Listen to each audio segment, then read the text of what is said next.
Hello everyone, कैसे हो आप लोग। आई होप आप लोग बहुत अच्छे होंगे। तो आइए आज हम इस वीडियो में डिस्कस करने वाले हैं राष्ट्रीय आंदोलन का संगठन 1870 के दशक से 1947 तक। उसका सब टॉपिक आज डिस्कस करेंगे। रॉलेट सत्याग्रह और खिलाफत आंदोलन और असहयोग आंदोलन। ये टॉपिक क्लास 8 एनसीईआरटी बुक का है। तो चलिए आगे पढ़ते हैं। रॉलेट सत्याग्रह क्या था, खिलाफत आंदोलन क्या था और असहयोग आंदोलन क्या था। इन आंदोलनों के बारे में गहराई से पढ़ेंगे और समझेंगे। 1919 में गांधी जी द्वारा हाल ही में पारित किए गए रॉलेट कानून के नाम से के खिलाफ सत्याग्रह का आह्वान किया गया। तो रॉलेट कानून क्या था, ये अंग्रेजों द्वारा लाया गया था। तो 1919 में आया था। गांधी जी ने अंग्रेजों द्वारा जो लाया गया रॉलेट कानून था उसके खिलाफ सत्याग्रह का आह्वान कर दिया। यह कानून अभिव्यक्ति स्वतंत्रता जैसे मूलभूत अधिकारों पर अंकुश लगाने, पुलिस को और ज़्यादा अधिकार देने के लिए लागू किया गया था। तो ये कानून क्या था बेसिकली, कि इसमें लोग ना बोल सकते थे, ठीक है, और मूल अधिकार जो होते थे उन पे और पुलिस को और अधिक ज़्यादा अधिकार देने के लिए लागू किया गया था। महात्मा गांधी, मोहम्मद अली जिन्ना तथा अन्य नेताओं का मानना था कि सरकार के पास लोगों की बुनियादी स्वतंत्रताओं पर अंकुश लगाने का कोई अधिकार नहीं है। तो महात्मा गांधी और मोहम्मद अली जिन्ना और अन्य नेता कहते थे कि अंग्रेजों को कौन सा हक है कि वो मानव जो भारतीय हैं उनके मानव स्वतंत्रता के अधिकार पर स्वतंत्रता के जो अधिकार होते हैं, वो जो मूल अधिकार थे, उन पे वो पाबंदियां लगाए। तो ऐसा अंग्रेज को नहीं करना चाहिए, ठीक है। आप कमेंट में लिखकर बताइए क्या अंग्रेजों को ऐसा करना चाहिए था कि नहीं। उन्होंने इस कानून को शैतान की करतूत और निरु निरु निरंकुशवादी बताया। तो उन्होंने, गांधी जी ने इस कानून को क्या बताया, शैतान की करतूत, ठीक है। आप लोग डरेंगे नहीं, यहाँ पे कोई शैतान नहीं आ रहा है, सिर्फ ये नाम दिया, शैतान की करतूत, ठीक है, और निरंकुशवादी बताया। गांधी जी ने लोगों से आह्वान किया कि इस कानून का विरोध करने के लिए 6 अप्रैल 1919 को अहिंसक विद्रोह दिवस के रूप में, अपमान या याचना दिवस के रूप में मनाया जाए। और गांधी जी ने कहा कि अब हम इसका विरोध करने के लिए हम एक दिन 6 अप्रैल 1919 को अहिंसक विरोध दिवस मनाएंगे, ठीक है। कब मनाएंगे? 6 अप्रैल 1919। कब बच्चों, जोर से बोलो, 6 अप्रैल 1919। याद रखना ये डेट। कब अहिंसक विरोध दिवस गांधी जी ने मनाने को बोला? 6 अप्रैल 1919, ठीक है। आंदोलन शुरू करने के लिए सत्याग्रह सभाओं का गठन किया गया। रॉलेट सत्याग्रह ब्रिटिश सरकार के खिलाफ पहला अखिल भारतीय संघर्ष था। जो रॉलेट सत्याग्रह था वो ब्रिटिश सरकार के खिलाफ यानी अंग्रेजों के खिलाफ पहला अखिल भारतीय, यानी जिसमें पूरे भारत के लोग संगठित थे, संघर्ष था। हालांकि ये मोटे तौर पर शहरों तक ही सीमित था। हालांकि ये मोटे तक मतलब मोस्टली शहरों में ही था, गांव में नहीं पहुंच पाया था, लेकिन फिर भी इसमें सारे भारतीय एकजुट थे। अप्रैल 1919 में पूरे देश में जगह जगह जुलूस निकाले गए, हड़तालों का आयोजन किया गया। सरकार ने इन आंदोलनों को कुचलने के लिए दमनकारी रास्ता अपनाया। 13 अप्रैल, ये बहुत दुख भरा दिन था। 13 अप्रैल बैसाखी का दिन था। अमृतसर के जनरल डायर द्वारा जलियांवाला बाग में किया गया हत्या कांड इसी दमन का हिस्सा था। तो अब रॉलेट सत्याग्रह को मनाने के लिए लोग विभिन्न जगहों पर जुलूस निकाल रहे थे और आंदोलन कर रहे थे। अब इसी समय क्या था, बैसाखी का दिन था। अमृतसर में लोग इकट्ठा हुए थे लोगों को एक दूसरे को बधाइयाँ देने के लिए। 13 अप्रैल का दिन था। तो जनरल डायर जो था वो समझा कि लोग यहाँ पे आंदोलन कर रहे हैं, ठीक है, और उसी समय उसने वहाँ पे उपस्थित सभी लोगों को गोली से छल्ली छल्ली कर दिया। तो कब किया? 13 अप्रैल 1919। ये बहुत दुख वाला दिन था और यहाँ पे काफ़ी मासूमों की जान चली गई, ठीक है। और इसी जनसंहार का पर रविन्द्रनाथ टैगोर ने अपनी पीड़ा और गुस्सा जताते हुए नाइटहुड की उपाधि वापस कर दी। अब जो रविन्द्रनाथ टैगोर थे वो इस दिन वाले जो पूरा कांड था इसको देख के इतना दुखी हो गए कि उन्हें नाइटहुड की उपाधि दी गई थी और वो उसे लौटा दी अंग्रेजों को कि नहीं रखना हमारी तुम्हें नाइटहुड की उपाधि, क्योंकि तुमने हमारे लोगों के साथ बहुत गंदा बर्ताव किया है, ठीक है। कब जलियांवाला बाग हत्याकांड कब हुआ था बच्चों? तो आप बताओगे 13 अप्रैल 1919 वैशाखी का दिन था। किसने गोली चलाई थी? जनरल डायर ने, ठीक है। याद रखना, क्वेश्चंस जो एग्ज़ाम में क्वेश्चंस होते हैं वो इसी प्रकार पूछे जाते हैं। आपसे डायरेक्ट क्वेश्चन नहीं पूछेगा कि रॉलेट सत्याग्रह हो रहा था और फिर उसके बाद क्या हुआ था, ऐसे नहीं पूछेगा। आपसे पूछेगा कि जलियांवाले बाग के बारे में आप अपने विचार लिखिए, तो आप लिखेंगे, ठीक है, उसके बारे में एक्सप्लेन करिए वो क्या था, तो आप पूरी चीज़ें बताएंगे। नाइटहुड की उपाधि क्या होती है समझेंगे। ब्रिटिश राजा रानी की तरफ से किसी व्यक्ति की अप्रतिम व्यक्तिगत सफलताओं या जन सेवा के लिए दी जाने वाली उपाधि। यानी जो ये नाइटहुड की उपाधि कौन देता था? ब्रिटिश राजा रानी देते थे। इसीलिए तो रविन्द्रनाथ टैगोर ने गुस्से में आकर लौटा दिया कि जब अंग्रेज हमारे लोगों के साथ ऐसा कर सकते हैं तो हम उनकी कोई भी चीज़ अपने पास नहीं रखेंगे, ठीक है। वो गुस्सा हो गए थे बहुत ज़्यादा।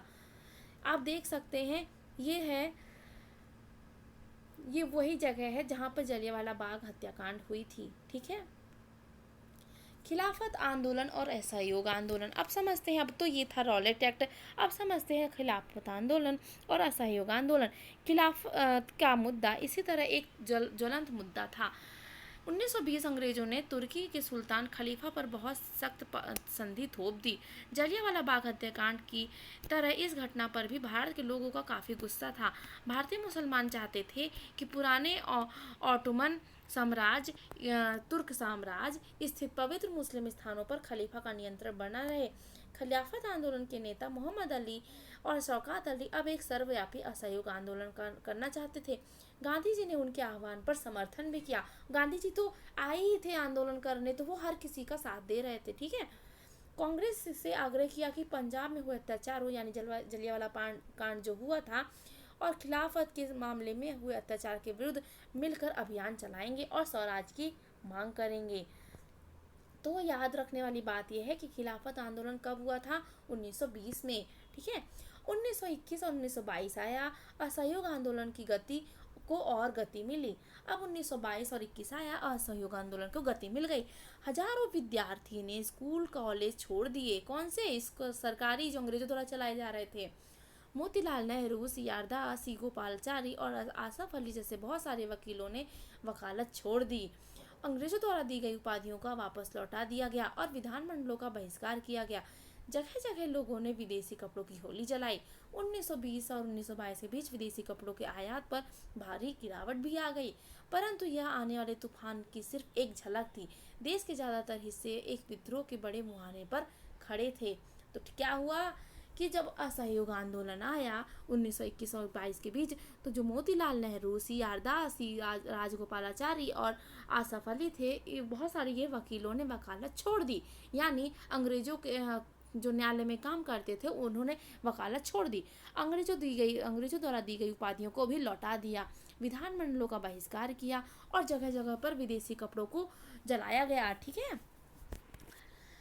अब लोगों की पहलकदमी क्या थी? कई जगहों पर लोगों ने ब्रिटिश शासन का अहिंसक विद्रोह किया, लेकिन कई स्थानों पर विभिन्न वर्गों और समूहों ने गांधी जी के आह्वान पर अपने हिसाब से अर्थ निकाले और इस तरह रास्ते को अपनाया कि गांधी जी विचार से मेल नहीं खाते थे। सभी जगह लोगों ने अपने आंदोलन को स्थानीय मुद्दा के साथ जोड़कर आगे बढ़ाया। कुछ ऐसे उदाहरण देखते हैं।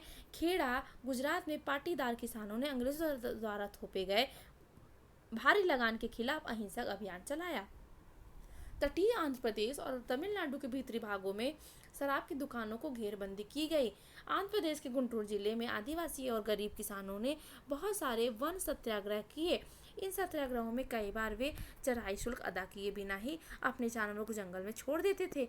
उनका विरोध इसलिए था क्योंकि औपनिवेशिक सरकार ने वन संस्थानों पर उनके बहुत सारे अधिकारों को बहुत सीमित कर दिया था।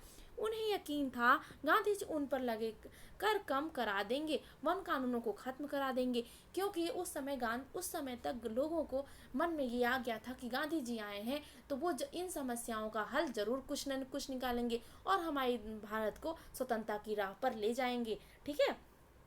बहुत सारे वनों में गांव के किसानों ने स्वराज का ऐलान कर दिया क्योंकि उन्हें उम्मीद थी गांधी राज जल्दी ही स्थापित होने वाला है। सिंध में मुस्लिम व्यापारी जो मौजूदा पाकिस्तान में किसान खिलाफत के आह्वान पर बहुत उत्साहित थे। बंगाल में भी खिलाफत असहयोग के गठबंधन में जबरदस्त सांप्रदायिक एकता को जन्म दिया था और राष्ट्रीय आंदोलन को एक नई ताकत प्रदान की गई। पंजाब में सिखों के अकाली आंदोलन ने अंग्रेजों की सहायता से गुरुद्वारों में जमे बैठे भ्रष्ट महंतों को हटाने के लिए आंदोलन चलाया। यह आंदोलन असहयोग आंदोलन में काफी घनिष्ठ रूप से जुड़ा हुआ दिखाई देता है। असम में गांधी जी महाराज की जय के नारे लगाते हुए चाय बागान मजदूरों ने अपनी तनख्वाह के इजाफे की मांग शुरू कर दी। उन्होंने अंग्रेजी स्वामित्व वाले बागानों में नौकरी छोड़ दी। उनका कहना था गांधी जी भी यही चाहते हैं। इस दौर में बहुत सारे असमिया वैष्णव गीतों के कृष्ण की जगह गांधी राज का यशगान करने लगे थे। तो अब क्या हुआ था, अब समय परिवर्तित हो गया था। अब गांधी जी को, अब लोगों के मन में ये भावना आ गई थी, लोगों को ये लगने लगा था कि अब गांधी राज होने वाला है, यानी हर जगह अंग्रेजों की छुट्टी होने वाली है। अब गांधी जी का हर जगह नियंत्रण होगा। तो लोगों ने गांधी जी के नाम से आंदोलन स्टार्ट कर दिए, गांधी जी के नारे लगाने लगे कि गांधी महाराज की जय हो। ठीक है, आप नहीं लगाना, अभी अभी आप पढ़ो, गांधी जी महाराज की जय हो। ठीक है, चाय बागान में मजदूरों ने अपनी तनख्वाह को इजाफा करने को कहा, यानी बढ़ाने को कहा, और जहाँ पे अंग्रेजी स्वामित्व के बागान थे वहाँ नौकरी छोड़ दिए। और उनका कहना था गांधी जी भी यही चाहते हैं कि हम अंग्रेजों के आधिपत्य में काम ना करें। ठीक है, और इस तरह जो असमिया वैष्णव गीत थे वो कृष्ण की जगह अब गांधी जी की यशगान करने लगे थे। तो समय बदल रहा था, अब जो भारत था वो स्वतंत्रता की राह पर चल पड़ा था। तो आपको ये सारी चीज़ें समझ में आई। Thank you.